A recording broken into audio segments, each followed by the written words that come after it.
Yaklaşık 19 yaşına geldikten sonra tekerlekli sandalyeye bağlı kalacaklarını söylediler. Yanlış ameliyattan dolayı bizi bir daha yıktılar. Bu çocuğum için çok büyük bir psikolojik etkiydi. Bu da bizi üzüyordu. Diyorum dedim tamam, annem 44 yaşında öldüyse hayat çok kısa. Bu ara Sedat hayalini gerçekleşti, benim de hayalim gerçekleşti. Böyle 1.90 falan olmak değildi benim hayalim. Yani babam gibi olayım. Ben Sedat İlhan'ın babasıyım. Sedat ilk çocuğum. 4 çocuğumdan ilkidir, en büyüğüm. Sedat'ın çocukluğu çok sıkıntılı geçti. Nasıl sıkıntılı geçti? Bu sıkıntısı doğumundan başladı. Sezaryen doğduğundan dolayı kalçasında bir iltihaplanma oluştu. Bu aylarca bir tedaviden sonra düzene kavuşturduk. Bu tedaviden sonra kaynaklanan bir X-spine problemi ortaya çıktı. Tabii biz bunu sonradan öğrendik. Nasıl öğrendik? 2-3 yaşına geldiğinde yürümede zorluk çekti. Çabuk yorulma oldu. Ondan sonra hafif böyle beli eğri yürümeye başladı. Biz bunun Almanya'da çok doktorlara, profesörlere ve çocuk hastanelerine götürdük annesiyle beraber. Çünkü ilk çocuğumuzdu. Her anan babanın istediği gibi düzgün, sağlıklı bir evlat sahibi olmaktı. Tabii bu istenmeyen bir olaylardı bizim için. Velhasıl biz tedavisini araştırdık. Çok hastane bunun tedavisinin olmadığını, demir eksikliği, güneş yüzü görmediğini bize söylediler. Bunun sebebi de yaklaşık 19 yaşına geldikten sonra tekerlekli sandalyeye bağlı kalacaklarını söylediler. Tabii biz bunu duyunca çok daha üzüldük. Çünkü sonuçta ilk evlatımız, ilk bebeğimiz, ilk göz ağrımız. Biz bunu araştırmaya çalıştık, başladık ve bulduk sonunda. Doktor Charles diye bir çocuk doktoru, ortopedik çocuk doktoru cesaret etti. Aylarca çiziminden sonra, kemik çiziminden sonra bir ameliyat olacağını ve düzeleceğini bize söylediler. Ama bu ara ben tabii ki her baba gibi, her hanımım da her anne gibi çocuğunu elinde tutup parkta oynamasını, gezmesini, top oynamasını, koşmasını arzuluyordu. Bizde Sedat'ta bu sıkıntılar, bu şeyi biz görmedik. Bu bacağındaki eğrilikten, bu şeyden dolayı. Bazı rahatsızlıklar da tetiklemişti. Biz bu Almanya'da bu ameliyatı olduk. Olduk. Tabii uzun bir süreç oldu. Çok sıkıntılı bir süreç oldu. Başarılı olduk mu? Biraz başarılı olduk. Yani %50, %60 diyelim başarı oranı. Biz buna da sevindik. Belirli bir yaşa geldikten sonra tabii sıkıntılar tekrar artmaya başladı. Tekrar kemik eğilmesi başladı. Normalde bize olmayacak demişlerdi. Yanlış ameliyattan dolayı. Yanlış ameliyattan dolayı bizi bir daha yıktılar. Ve bu Almanya'da oluyor bu arada. Bu Almanya'da olan olaylar, Almanya'daki hastaneler. İsmini de vermek istemiyorum şu anda ama Sedat ayaklarında bir miktar %50, %60 üzerine oldu fakat boyda uzama olmadı. Sonra diğer çocuklarım dünyaya geldi. Tabii küçükler abilerini geçmeye, boyu daha uzun olmaya başladı. Bu çocuğumda psikolojik etkisi çok oldu. Hani neden benim boyum kısa, benim boyum uzamayacak mı, ben böyle mi kalacağım diye. Tabii biz de üzülüyorduk. Şimdi her çocuğun bir hayali vardır, bir gençliği vardır, bir ileri bir şeyi vardır. Mesela kız arkadaş olsun, okul arkadaşları olsun, evlilik şey olsun. Bu çocuğum için çok büyük bir psikolojik etkiydi. Bu da bizi üzüyordu. Annesinin beni çok üzüyordu. Normalde Sedat çok zeki bir çocuk. Zaten bunu normal hayatında da hepimize ispatlamış bir çocuktur. Çünkü her ana baba bilir evlatının kapasitesini, zeka seviyesini. Normalde Sedat çok hiperaktif bir çocuk dediğim gibi. Fakat bu hiperaktifliği boyunun kısalığında fayda vermiyordu buna. Biz de tabii ki bir anne baba olarak üzülüyorduk. Biz bunun çaresini aramaya başladık. Hep boyunun ufak olması, hep bu Sedat'ta büyük bir etkiydi. Bizde de bir etkiydi yani sonuçta. Çünkü sonra babası, annesi, kardeşi şey gibi 1.65, 1.70, 1.80'e yaklaşıyor. Ama Sedat 1.56'da kaldı. 1.57'de kaldı. Bu da bir erkek için yani bizim şeyimizde ve yani daha doğrusu Sedat için çok büyük kısa bir şeydir. Şimdi şöyle bir de bir şey vardı. Ben hep çünkü babam hep yakışıklı bir adam, yani çok karizma bir adam. Tabii biraz yaşlandı şu an. Ve şimdi şöyle, babama misal bakıyordum. Baba boyun kaç senin? 1.76. 1.76. Hep babamı izliyordum, diyordum Allah'ım ya babam gibi olsam hiçbir derdim kalmayacak diyordum. Tabii babam kıskancımdan değil ama hani babam gibi, hani ben sonuçta ondan daha gencim. Yeni bir nesil, yeni bir versiyonum. Ama ben niye olsamıyorum diye. Tabii şimdi bilmiyorsun çocuk olarak ve ben Türkiye'ye geldiğimde açıkçası benim annem rahmetli oldu 2016 yılında. Benim için çok büyük bir yıkımdı. 44 yaşında kaybettik annemi, evet, maalesef. O bakımdan bazı şeyleri değiştirme gereğini duydum. Yani kendi kendimde, tabii kendimce konuşuyorum. Dedim tamam, annem 44 yaşında öldüyse hayat çok kısa. Bunu tabii ki yaşayan, hani bizim Türkçe'de bir kelime vardır ya baba, ateş düştüğü yeri yakar diye. Ve hayallerimin peşinde koşma. Aynen diye bir şey öyle. vardır. Yani hayallerimi Aynen. gerçekleştir. Senin de en büyük hayalin boyunun uzak olması. Aynen öyle. Boyum uzun. Çünkü ben şöyle diyordum baba. Hani benim boyum uzun olursa diğer şeyleri ben yapacağım zaten diyordum. Ve hakikaten de böyle oldu bu arada arkadaşlar. Yani ben annem öldükten sonra bazı şeyleri daha net anladım. Dedim ki hayat kısa. Ben dedim o zamanlar annem öldüğünde kaç yaşındaydım ben? 23-24 yaşındaydım galiba. Aynen. Ve dedim ki ben de 44 yaşına kadar yaşarsam çarpı 2 dedim. Bari o zaman hani hayallerimi gerçekleştireyim. Hiç olmazsa bu hayattan ayrıldığımda, ki hepimiz bir gün ayrılacağız. Keşkelerle ayrılmamak için. Sonra oturdum düşündüm, dedim ki hani sonuçta evliyim ve bir çocuğum var, dedim boyumu uzatayım dedim ya, artık uzatayım, bir deneyeyim dedim şunu. Sonra tabii babama bunu söylemeye çalışıyorum. Babam çok korkuyor. Şimdi ben bir de sadece bacak değil, kalp ameliyatı da oldum şuradan. Kalp damar ameliyatı oldu. Kalp damar ameliyatı oldum, yani ölümden döndüm. Kaç saat sürdü benim kalp damarım? 8,5 saat sürdü. 7 kaç yaşındaydın baba? 8. Babam hatta der, saçlarım siyahtı, sen Ameliyata girdiğimde saçlarım simsiyahtı. Bu şakaklarımda çıktığımda beyazlaştığını gördüm. Ve ben bunu canlı olarak bunu kendi üzerimde gördüm. Çünkü ameliyat masasında çocuğumu, makinelerin içerisinde o kadar makine bağlanmıştı ki çocuğumu aradım.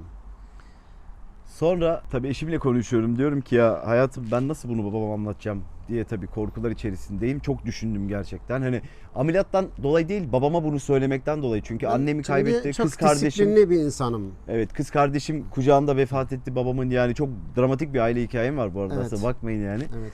Babama da bunu nasıl anlatacağım diye düşünüyordum. Sonra oturdum, dedim baba sana dedim bir şey söyleyeceğim dedim. Buyur oğlum dedi. Ben dedim ameliyat olmam gerekiyor. Yine ne ameliyatı dedi bana. Hani çünkü Bıktım. Çok Bıktı. ameliyatlar geçirdiği için korktum. Bir de ilk çocuğum, ilk şeyim.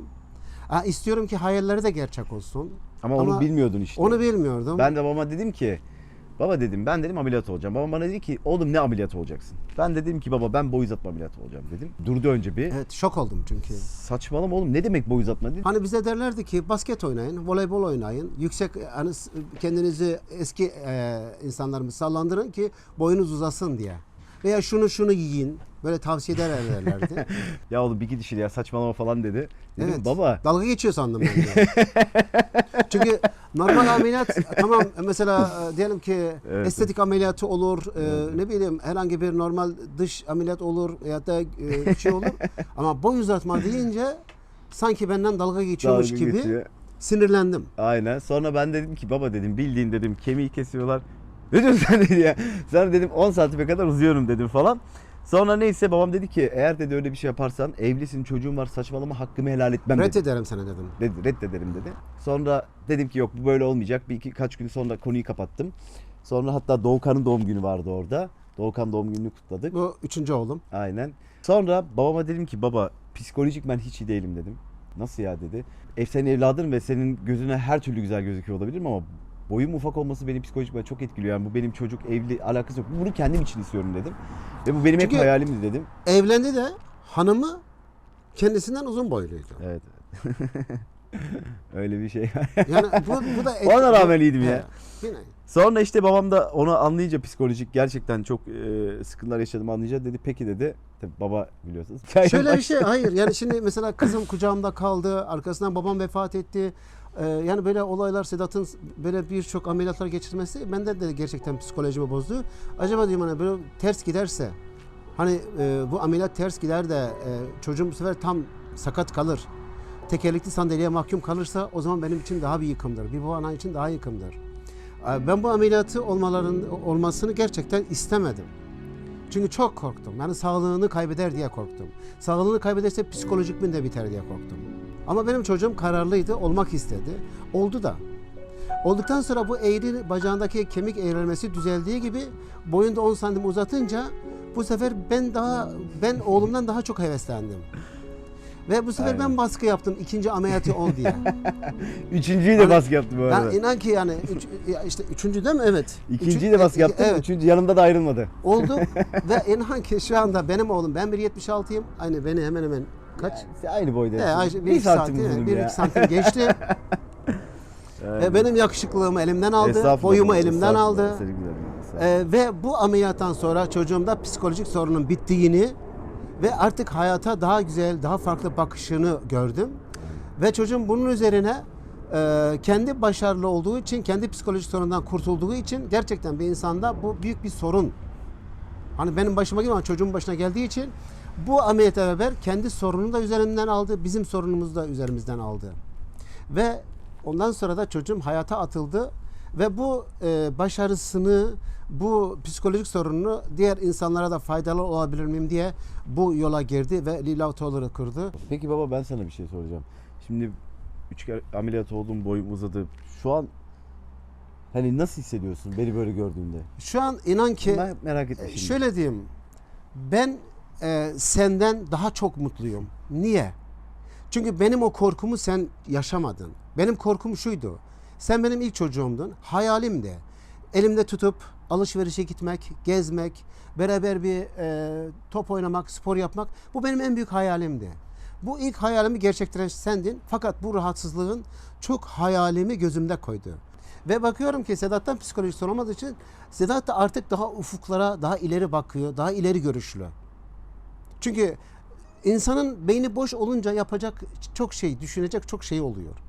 Ama aynı bir dolu bardak gibi bir damla koyduğun zaman o taşar. Ama boş bardağa ne kadar korsanız koyun. Şimdi benim oğlum da bu ameliyattan sonra o beynini boşalttı ve şu anda hep ileri, hep ileri, hep ileri. Halil Hoca gibi bir hocamız bu işin ve onunla tanıştığımız ve ondan yola çıktığımız için o yönden de şanslıyım. Çünkü öyle bir insanla karşılaştığım için. Çünkü hayat zaten risk derler belki. Zaten hayat yaşam risktir. Biz de bu riski amacımız en az seviyeye indirmek. Bu yönden şansımız Halil Hoca gibi bir insanla karşılaşmak, Doktor Halil Buldu'yla karşılaşmak ve ondan yola devam etmektir. Öncelikle babam bana güvendiği için çok teşekkür ediyorum. Babam her şeyim. Herkese şunu söylüyorum. Anne baba kavramı çok önemli.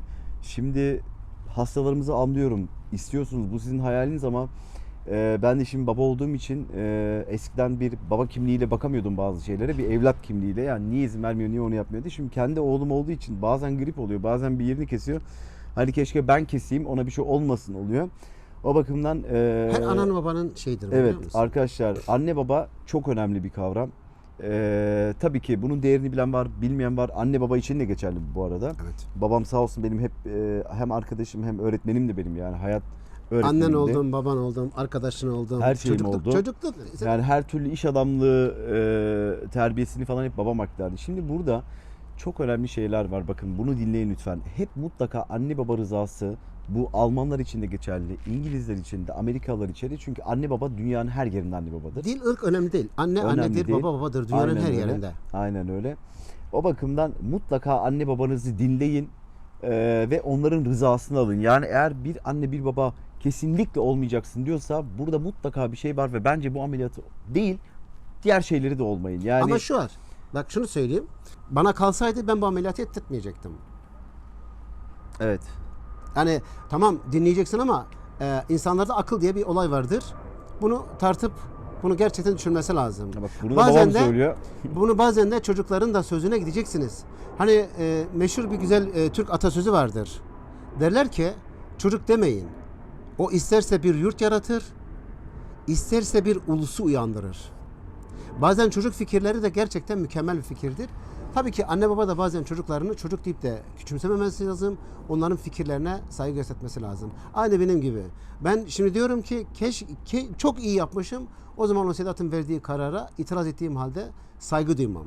Ve bugün karşımda çok şükür aslan gibi sapasağlam, sağlıklı bir oğlum var. Torunum var. O yönden de ben çok mutluyum.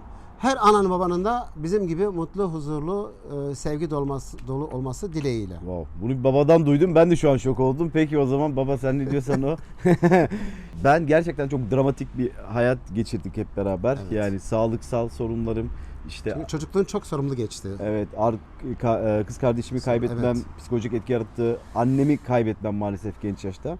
Ama buna rağmen hayatı çok seviyorum. Çünkü hayat herkesin hayatı yani. Sevilmeye değer hayat, evet. Aynen, herkesin hayatı ve herkesin belirli bir süresi var. Ve bu süreyi ya güzel kullanabilirsiniz ya kötü kullanabilirsiniz. İnsanın kendi elinde. Aynen. Ve hep pozitif baktım ve kendimle gurur duyuyorum. Bütün bu yaşamış olduğum hastalıklardan dolayı da gurur duyuyorum. Çünkü her şeyin bir ne bileyim bir mesajı vardır yani. Her şeyin bir mutlaka bir sinyali vardır ve ben de demek ki bunları geçirmem gerekiyormuş ve geçirdiğimde çok mutluyum bu arada. Ben sende gurur duyuyorum. Çünkü ben yanlış yoldaydım. Ameliyat olmasına karşıydım. Yo, ben ondan önceki hastalıklarım da diyorum He, baba. yani hepsi öyle ama çok şeyde mesela beni uyarman, bazı şeyleri benim fikirlerimi değiştirmen. Evet, evet. Yani kendime de bir baba olarak çeki düzen verdim. Hani hep biz Sağ şöyle olun. bildik. Benim dediğim doğru. Bir baba hayır. Bir babanın anladığı her zaman doğru değil. Doğru olmayabiliyor. Dedim ya bazen bir çocuğun bir aklı, bir fikri bir şeyi çok büyük bir olayı değiştirir. Yani insanların hayatın akışını değiştirebilir. İşte bu kadar problem yaşadım ya baba. Hani bana sorsalar Sedat tekrardan bu dünyaya geleceksin bu kimlikle. Kesinlikle bu kimliği yine tekrardan isterim. Çünkü ben babam da bilir kafaya bir şey koyduysam yani ölümden başka hiçbir şey durduramaz beni. Babamla biz hep yolculuk yaptığımızda çünkü babamla hep diyorum ya benim arkadaşım gibiydi.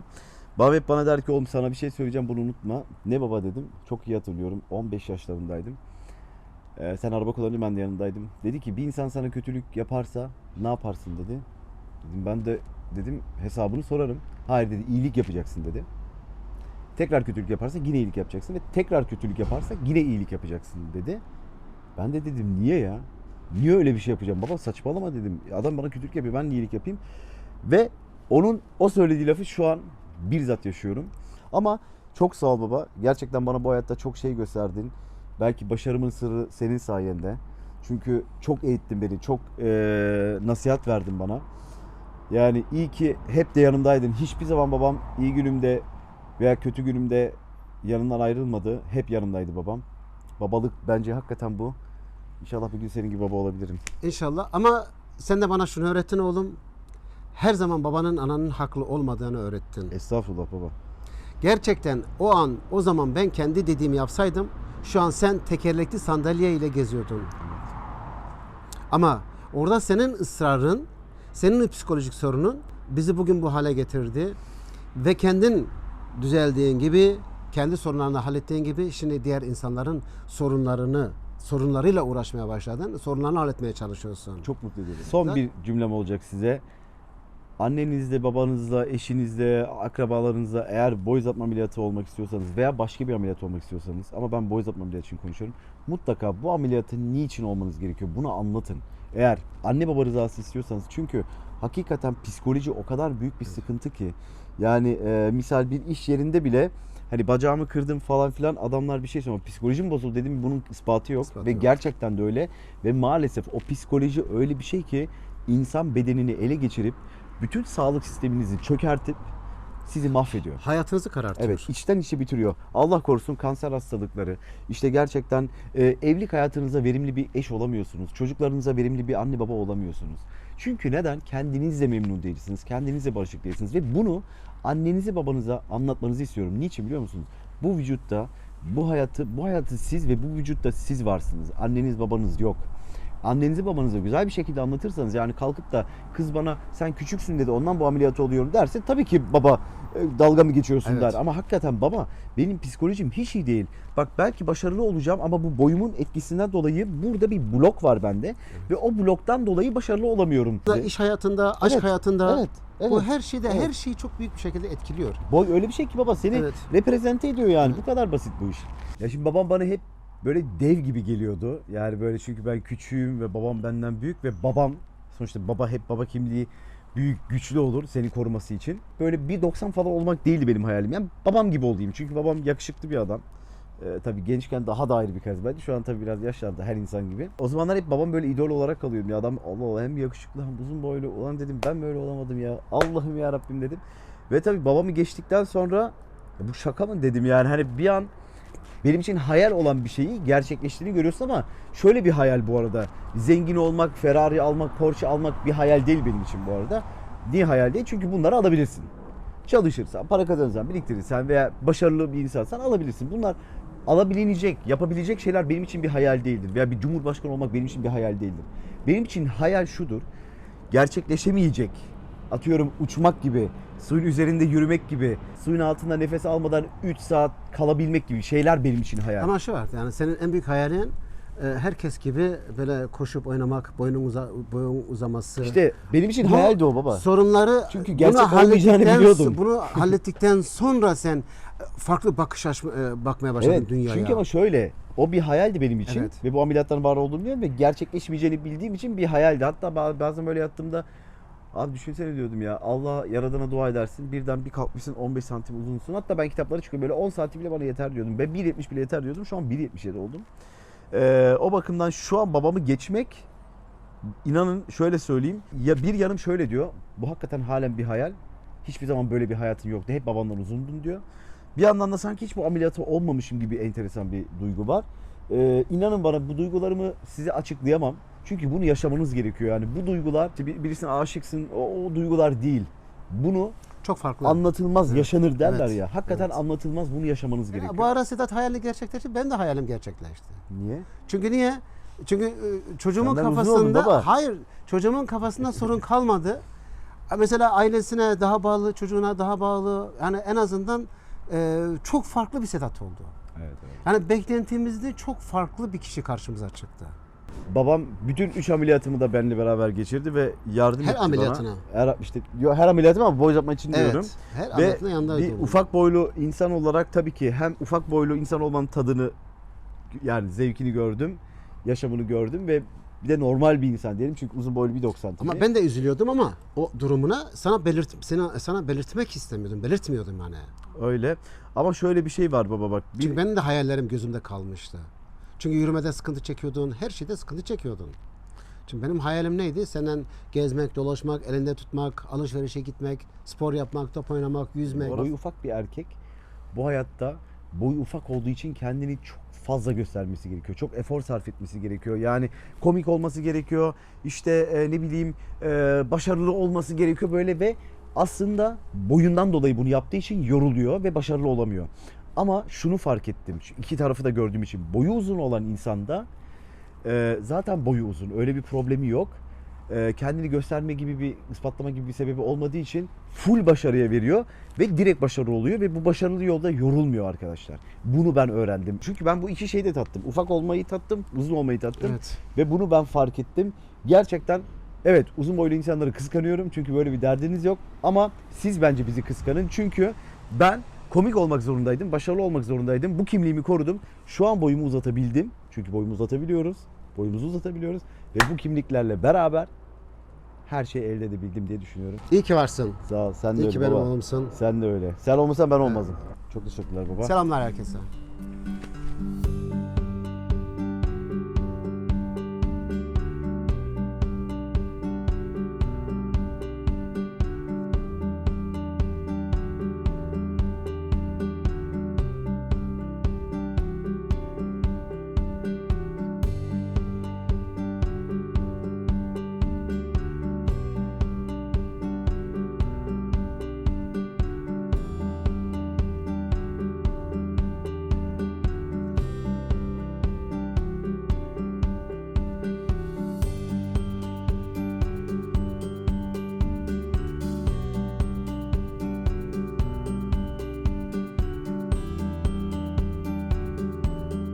Çok şey yaşadık Yani- vallahi ya. Hayatımız şey var ya. Bir film gibi. Aynen. Gerçekten film gibi. Ama film ama tatlı, ama acı, ama komik. Uğur bir 85 ya, hiç rahatsız olmuyor musun?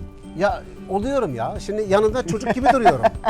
Şimdi diyorum ki oğlum diyorum babanız benim, siz benden uzunsunuz. Gerçekten öyle. Bak kim arıyor? Efendim aşko? Ne yapıyorsun? İyi valla. Şu an babamla interview çekiyorduk. Oo, yok artık. Aynen. Hatta interview'umuza sen de dahil oldun. Operatör Doktor Ali buldu. Hocam beni de kendilerine benzettiler, onu söyleyeyim sana. Çok iyi. Sen ne yapıyorsun aşko? Ne çekiyorsun abi? Adamı ne uğraştırıyorsun? Acı hayat. Acı hayat çekiyoruz. Acayip. Bana geçmişimi geri hatırlattılar. Şimdi sevineyim mi, üzüleyim mi, güleyim mi ben de şaşırdım. Ha şeyi seninle ilgili kısmı. Evet, evet. Aynen. O günleri bana geri yaşattı hocam vallahi. Oğlum şurasına geliyordum. Şu an işte örneğin 1.76'dan geldiğim duruma bakın. Tabii biraz fazla baba yaşlandıkça insan. Ya öyle biraz kısa oluyor. Bizim kültürümüzde şu var. Yani büyüğümüzün eli öpülür, ellerinde büyüdük diye.